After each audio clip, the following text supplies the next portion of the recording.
Nós tivemos um presbítero aqui nessa comunidade que falava assim, tinha alguns cultos que você tinha que pagar para participar, porque Deus é tão bondoso e ministra e fala ao seu coração. Tem muita gente que investe alto em shows, investe em coach, e não tem um lugar melhor onde Deus reanima você do que esse tempo de adoração. Nós estamos tratando da complexidade das relações na abordagem de Jesus. Nós estamos tentando buscar nesse ano de 2023 a sabedoria para viver. E já temos tratado nessa área de relacionamentos algumas coisas que Jesus mencionou. Por exemplo, ele demonstrou e ele alertou que existe uma relação entre culto e relacionamento.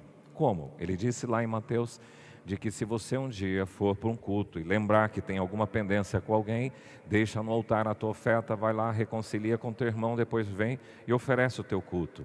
Então, ele está dizendo, não adianta você querer verticalizar sem antes tratar o seu horizontal, sem antes tratar os relacionamentos.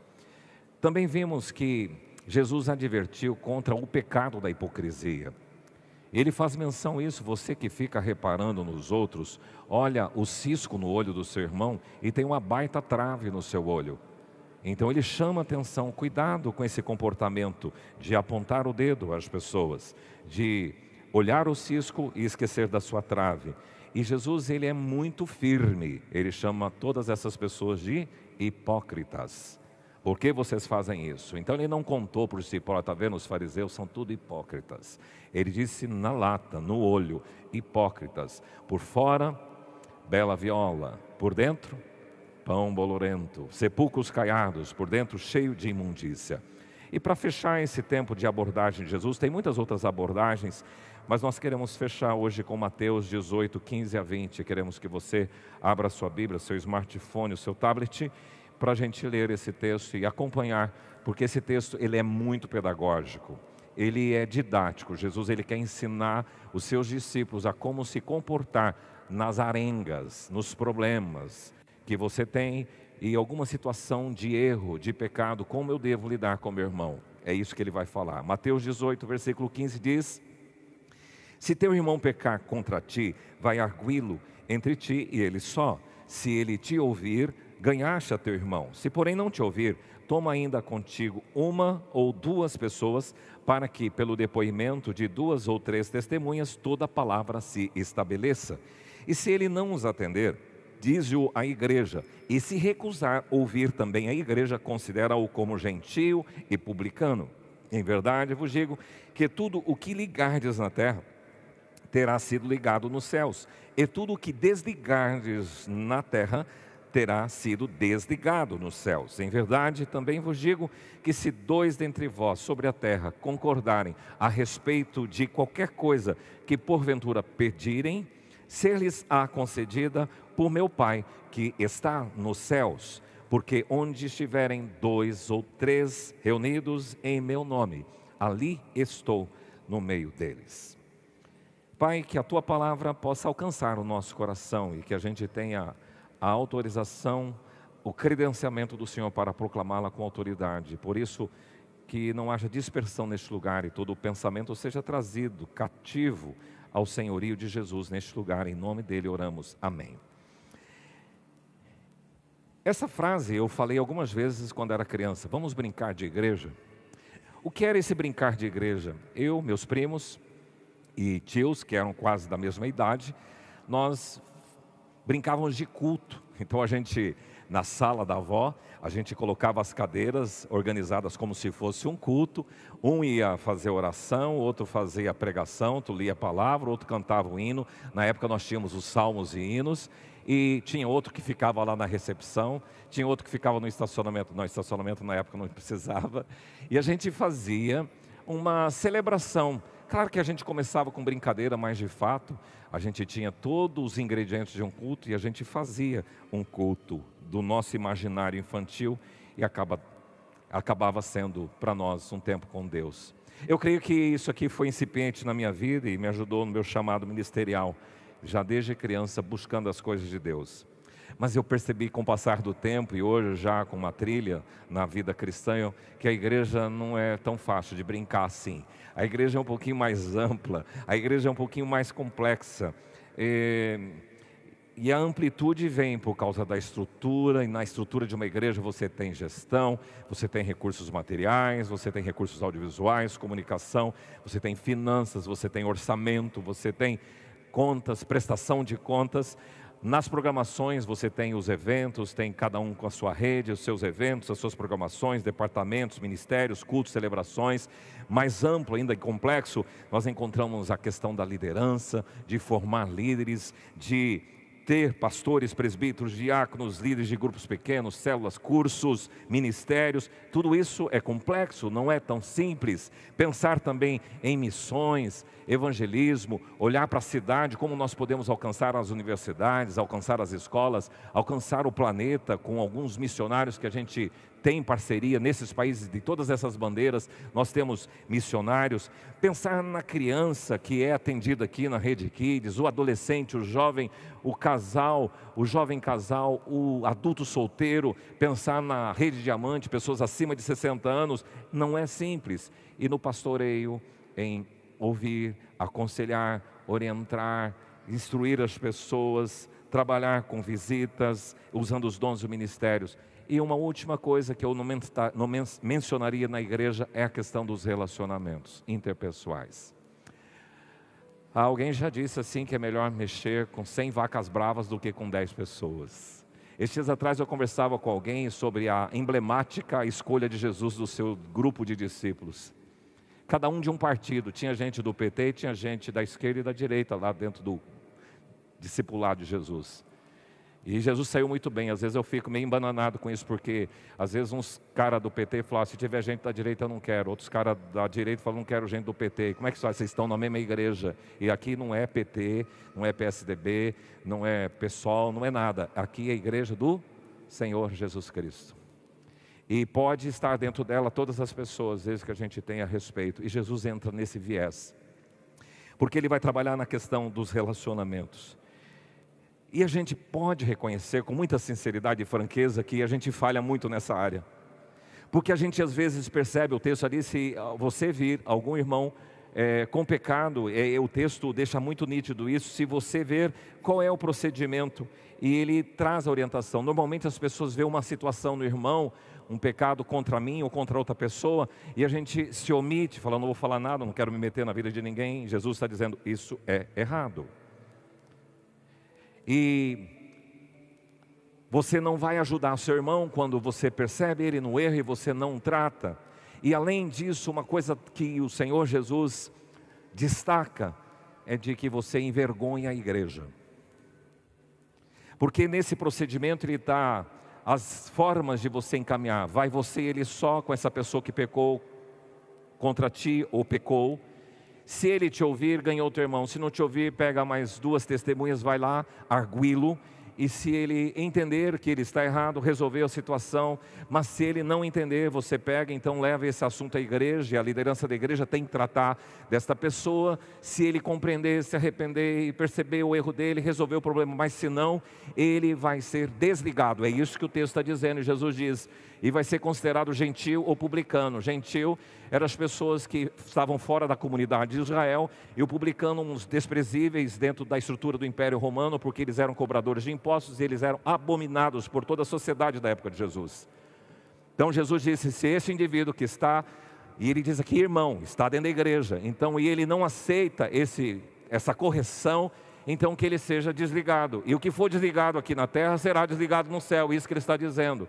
E depois ele diz que quando vocês concordarem sobre qualquer coisa e pedirem, o Pai vai atender vocês, por causa da concordância e da harmonia.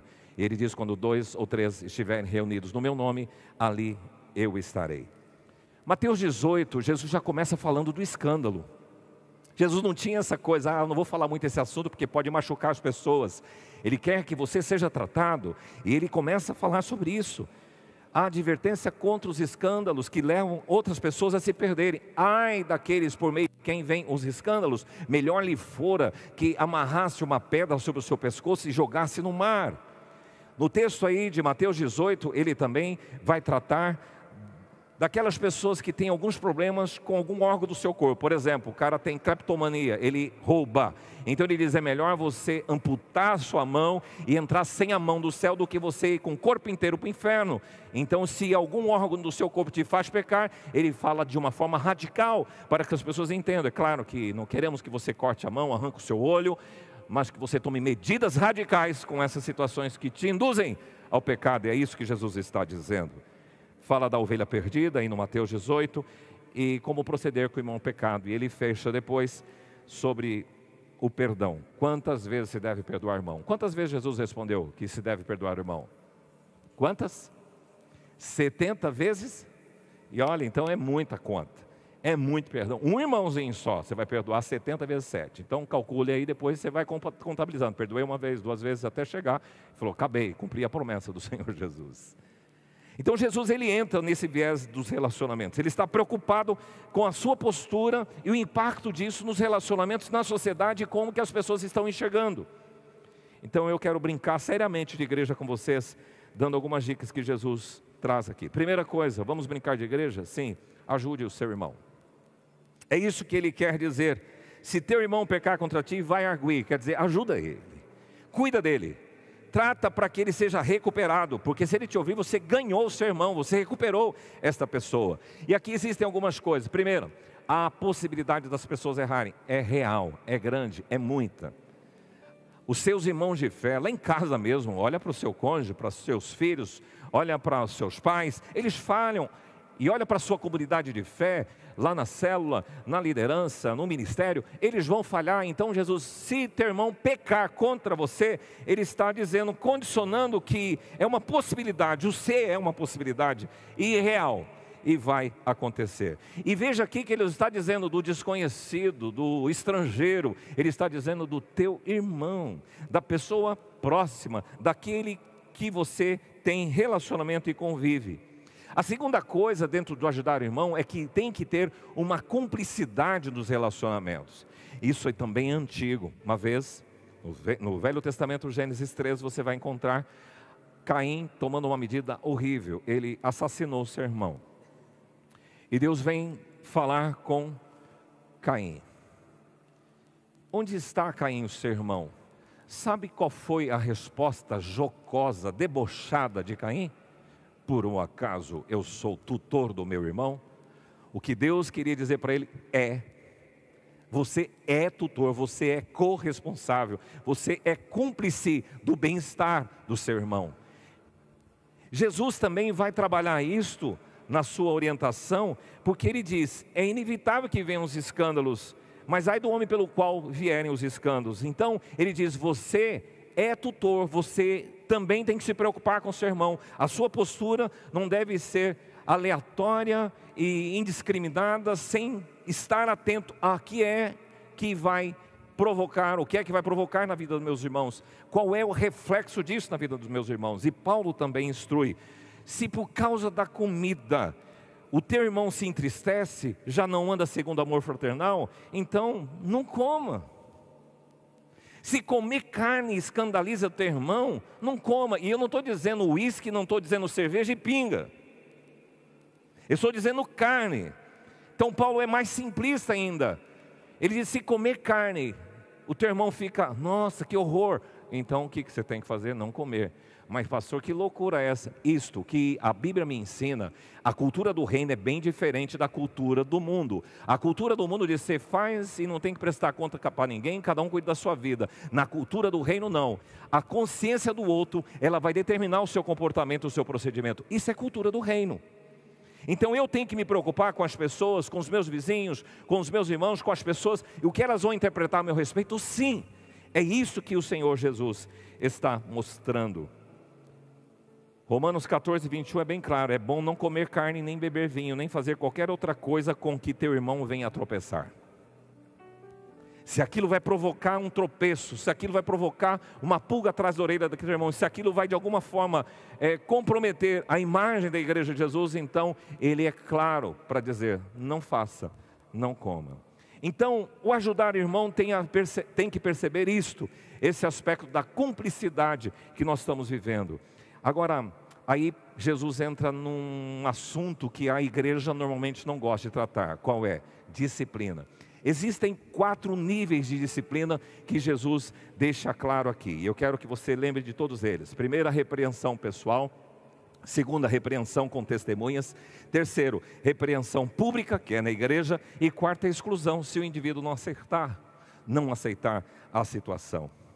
Então, a repreensão pessoal, aqui diz, você e seu irmão, vai lá, alguém pecar, está lá, contra ti está entre parentes, você viu aí na Bíblia, então pode ser, se você viu um irmão que pecou, não pode ser necessariamente contra ti, mas contra você também, o que você tem que fazer? Vai arguí-lo entre você e ele, discreto, meu irmão, esse comportamento seu não está legal, isso aqui compromete o evangelho, não é isso que a Bíblia ensina, e se ele entender, é isso que esse texto bíblico diz, você ganhou, seu irmão, está resolvido. Mas se não, aí você vai partir para o segundo nível.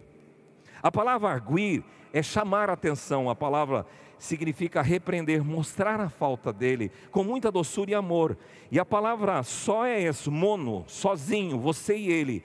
E se ele atender, prestar atenção e compreender, você conquistou o coração dele e evitou que ele fizesse o mal. Esse momento tem que ser regado com muita graça e amor e fazer com muito temor diante do Senhor. Por isso que Salomão diz, melhor é a repreensão franca do que o amor encoberto. É por isso também que Paulo, escrevendo à igreja de Roma, ele diz assim, é certo, e certo estou, meus irmãos, sim, eu mesmo, a vosso respeito, que estais possuídos de bondade e cheios de todo conhecimento, aptos para admoestardes uns aos outros. Admoestar é arguir, é chamar a atenção, é trazer este assunto para a correção. Se não aceitar, meu irmãozinho, aí eu entro com o segundo nível, com a repreensão com testemunhas. Então diz, toma, pega alguém com você, leva um companheiro e vão servir de testemunhas para aquela abordagem. E pelo depoimento dessas pessoas depois que vão presenciar o assunto, se resolver, tudo bem, se não resolver, aí leva para o terceiro nível que é para a igreja. Essa atitude, meu irmão, é de ajuda. Não é para tacar pedra no seu irmão. Essa atitude que Jesus instrui é a forma certa da igreja. Por isso é pecado. Se você vê o seu irmão no pecado, no erro, contra ti ou contra outra qualquer coisa, e você fala para todo mundo, mas não trata com ele, é pecado. É pecado se aquele irmão está cometendo esse pecado e você vê a igreja sendo denegrida, sendo a igreja difamada por conta do comportamento, do caráter daquele irmão. É pecado, porque você deixou de honrar a igreja. Então Jesus diz, trate esse assunto. Ah, mas eu não quero me indispor com ninguém. Você vai se indispor com Deus, se você desobedecer esta orientação das Escrituras. E aí a gente entra na segunda forma de brincar mais sério de igreja, que é de honrar a eclesia, de honrar a eclésia. Eki, kletos, são duas palavras justapostas. Eki, para fora, kletos, chamado. A igreja é um grupo de pessoas chamadas para fora do mundo, mas para dentro de Deus. Ekletos ou eclesia tem esse significado. Então, esse assunto não conseguiu tratar no âmbito pessoal, não conseguiu tratar no âmbito com testemunhas, agora traz a igreja. E aqui a gente começa então a pensar na estrutura, porque tem que ter líderes na igreja que levem esse assunto a sério. O Senhor colocou líderes em sua igreja, os líderes são escolhidos e são reconhecidos pela igreja, e os líderes devem zelar por 3 aspectos que todos vocês, quando são recebidos na igreja, são lembrados. Ele tem que preservar a paz, a unidade e a pureza da igreja. Repita comigo, paz, unidade e pureza. Qualquer atitude que qualquer pessoa fizer dentro da irmandade, dentro do grupo do povo de Deus, que fira a paz, que fira a unidade, que fira a pureza da igreja, é digna de repreensão.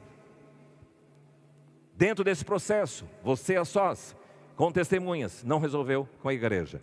Se esse indivíduo veio com a liderança da igreja e a gente trata, resolveu a situação. Mas agora nós temos um fator complicador aqui que eu queria mostrar para vocês. Hoje existe uma forte sedução do mundo. A gente está inserido num mundo corrupto, caído, podre. Hoje eu recebi um videozinho, acho que é uma droga nova que estava nesse carnaval, K2 ou K12, eu não lembro, eu acho que é K2. E ela deixa o cara parecendo um zumbi. E tem um grupo na sociedade moderna que é favorável à liberação das drogas. Esses caras deviam ver o arraso. Quando eu lido com alguns irmãos da casa de recuperação que vêm nos ajudar nos mutirões, você precisa de ver as histórias deles e o arraso que o crack fez na vida deles. Mas vamos entrar no momento moderno aí do carnaval, a Lupercalia e a festa do deus Baco. Rodou um vídeo essa semana de uma moça falando que lá na Mesopotâmia, um prisioneiro, ele era escolhido uma vez por ano para substituir o rei por 5 dias. Aquele prisioneiro poderia ficar no lugar do rei durante 5 dias, fazer o que quisesse, comer o que quisesse, e no final desses 5 dias ele seria executado. E aí essa mulher faz a aplicação que essa história é triste, mas é real, porque é isso que inspirou o carnaval. As pessoas ficam 5 dias fazendo o que querem, comendo o que querem, dando liberdade, extravasamento, e no final termina em cinza, que é a quarta-feira de cinzas. E é justamente assim que Satanás faz com a vida das pessoas. Ele dá a sensação de que elas são livres, que elas podem fazer o que quiserem, tem toda a liberdade de fazer tudo o que dá vontade, mas no final ele apresenta a morte eterna, que é cinzas. E o carnaval foi inspirado nessas duas festas pagãs. A Lupercalia, que era uma festa em Roma, que era também chamada de festa dos lobos, e ela era marcada por liberdade, por extravasamento, celebração durava alguns dias, e um movimento que é similar ao do carnaval. A festa bacanal, ao deus Baco, era um deus do vinho, o deus da bebida, o deus do sexo livre. E a festa ao deus Baco, os bacanais, eram regados com orgia, pode-se comer, beber, fazer sexo à vontade, sem compromisso. E o carnaval então é uma releitura da Lupercalia e uma releitura do bacanal. E são festas das desordens que externam e promovem os desejos carnais para depois voltar à santidade, porque depois o carnaval é encerrado com a quarta-feira de cinzas, e aí a gente entra no calendário litúrgico cristão chamado de Quaresma. Quaresma é uma palavra latina que significa 40, quadragésimo, e durante 40 dias que antecede a Páscoa, então as pessoas agora têm que se absterem de algumas coisas da carne, ter que ter uma devoção melhor, tem que fazer jejum, porque eles extravasaram tudo no carnaval, e agora no cinza a gente tem um período de Quaresma, onde a gente tem que se resguardar. É esta a proposta. Essa semana teve um pastor, que ele começa o videozinho dele assim: eu sou crente em Jesus, sou pastor evangélico, e eu queria dizer para vocês que carnaval é uma coisa cultural, e os crentes podem participar. Logo veio um outro, descende, o Teófilo Riachi, ele diz assim: olha, eu queria deixar público isso para vocês, porque esses dias atrás nós fizemos um evento, o Descende aqui, e nós trouxemos algumas pessoas para ministrar no nosso altar e cantar. E agora, nessa semana, eu vi essas mesmas pessoas num trio elétrico e cantando com roupas bem mal trajadas, essas pessoas, e servindo ao carnaval. É incoerente. Por isso que eu disse que é um agravante que a gente vive no mundo sedutor, e tem muita coisa sendo assimilada pelos cristãos, dizendo que são normais. Muito cuidado com os costumes, com as práticas, com o folclore, com a cultura. São coisas perniciosas, sem fundamentos na palavra. E as pessoas cristãs, por inocência, por imaturidade e por rebeldia, vão assimilando e incorporando. Por exemplo, eu sou crente em evangelho, sou pastor e eu faço casamento homossexual. Eu não consigo sustentar isso, isso é uma aberração à luz das Escrituras. Então, o que tem um coelhinhozinho da Páscoa? Tem nada a ver com o evangelho, coelho da Páscoa. O que tem um Papai Noelzinho? Eu fantasiar isso lá com os meus filhos e agora eles vão deixar lá o sapatinho, porque ele vai aparecer e vai trazer isso. Isso tem fundo histórico pagão. Vai ver onde é que está a história disso. Você pode celebrar o Natal de uma outra forma, mas você tem que tomar cuidado na incorporação. O que tem a ver um Halloween? O que tem eu pegar, decorar minha casa com abóbora, com velas e com bruxas? E Isso é paganismo, querido. Então, meu irmão, muito cuidado, porque nós vivemos num mundo pernicioso e vai ter dentro da própria igreja evangélica gente que vai começar a defender essas bandeiras. É tudo normal, tudo pode, tudo é permissivo, e nós dizemos não. Nós temos que entender que há uma postura que o Senhor Jesus nos ensina, que tem participar do carnaval, pintar, colorir e pegar, fazer uma música legal, espirrar. Na minha época de criança, em São Paulo tinha aquelas bisnagas que a gente ficava espirrando água. Eu via a meninada fazendo isso na rua de casa. O que tem? Não tem nada demais, vamos zoar desse jeito. Quando o povo de Israel foi conquistar a terra prometida, o Senhor disse de forma muito nítida e clara: não assimilem a cultura, não assimilem as práticas pagãs desse povo.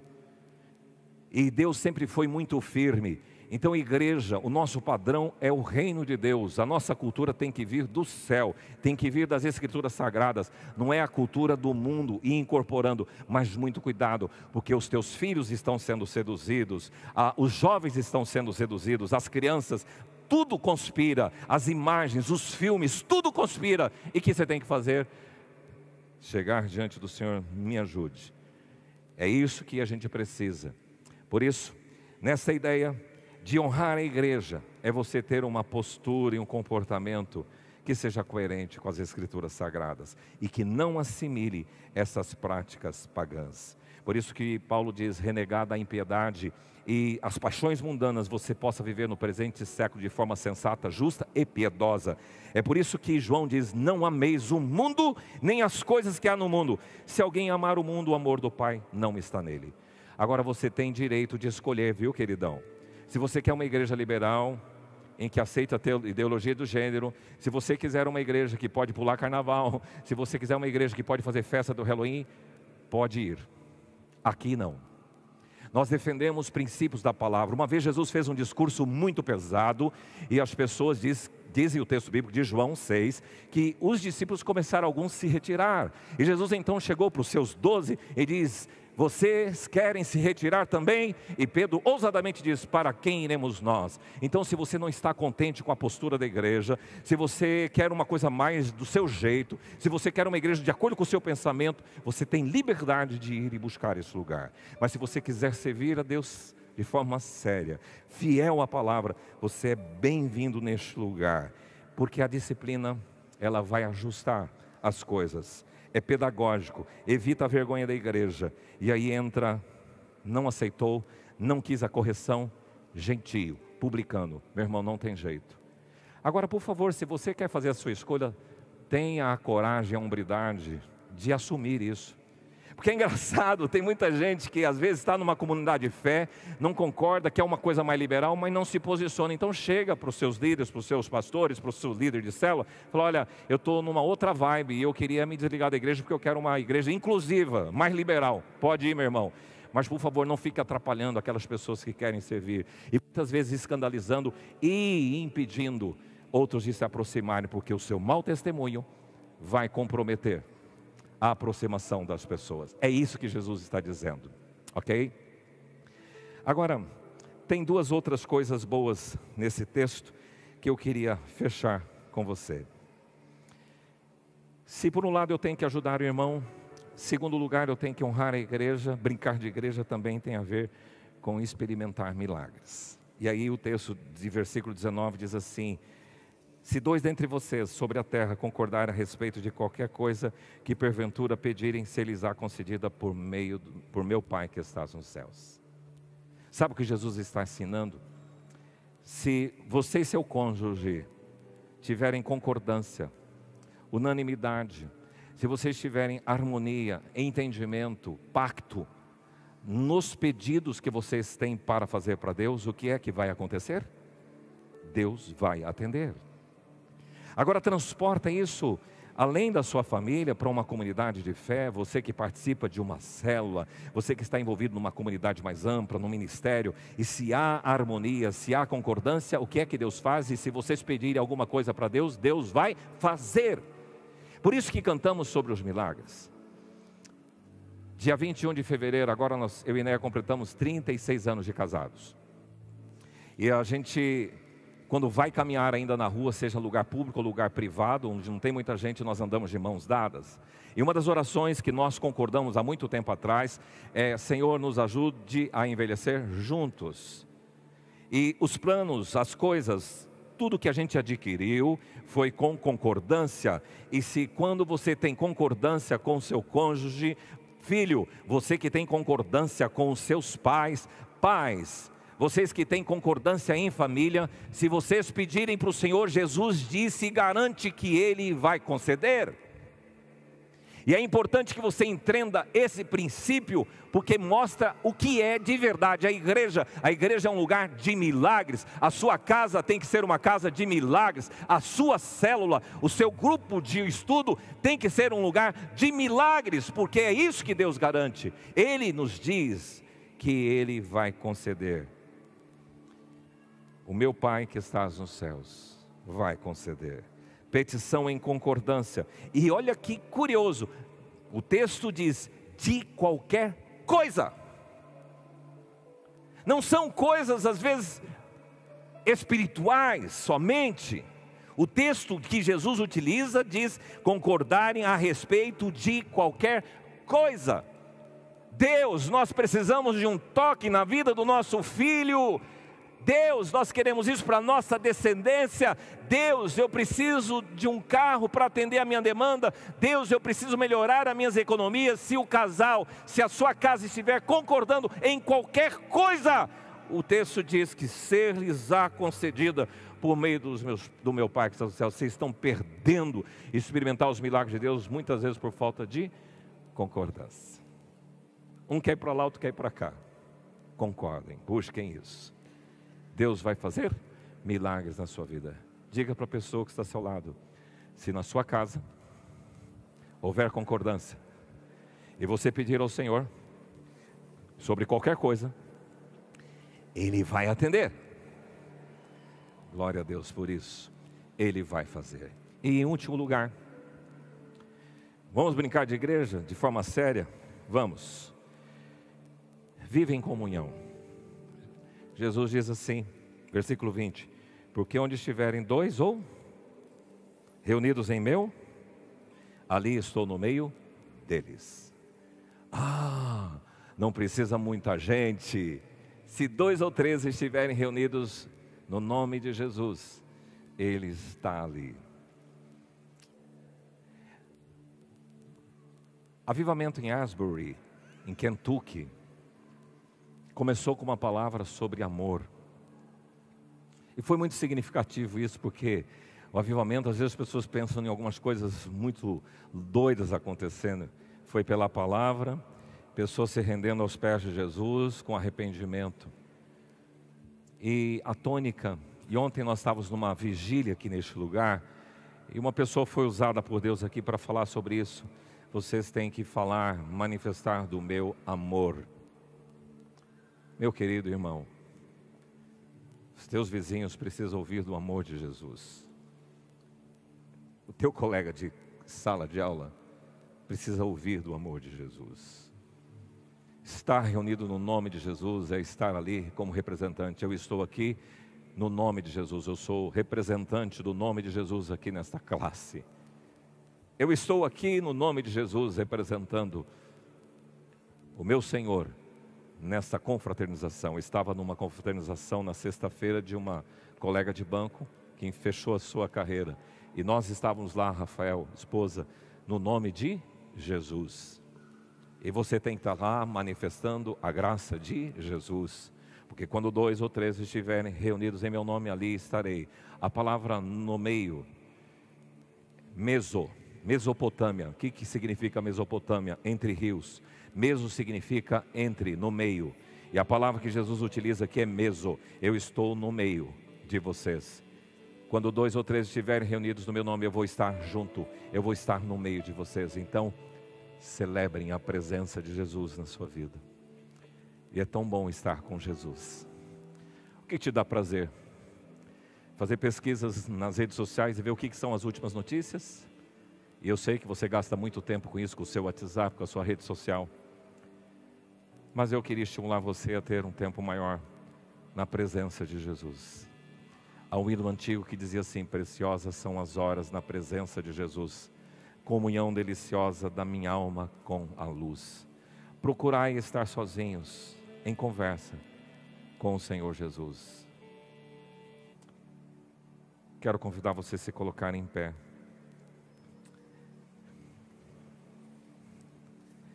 Não é fácil brincar de igreja, eu descobri isso.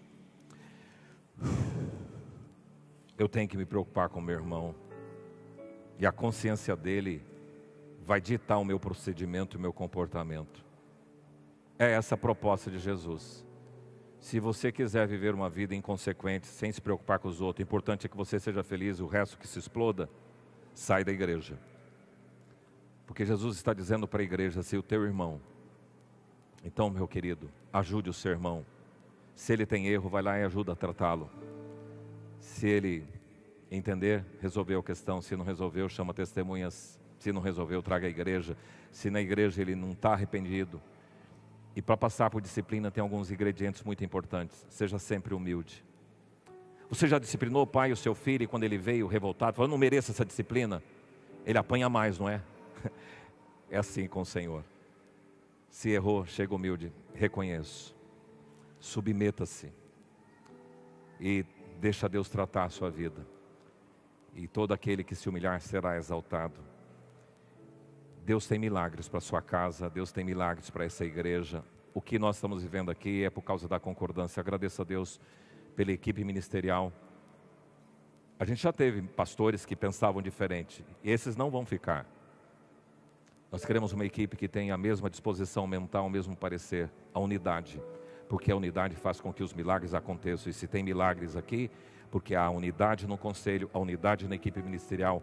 E esperamos que isso se distribua na sua célula, no seu ministério, em todas as dimensões. E você vai experimentar lá na sua casa os milagres de Deus. Se vocês concordarem sobre qualquer coisa, peça ao Pai e ser-lhes-á concedida. Peça e o Senhor vai dar. Somos só 2? Sim, mas no nome de Jesus somos a maioria. E o Senhor está conosco. Feche os seus olhos.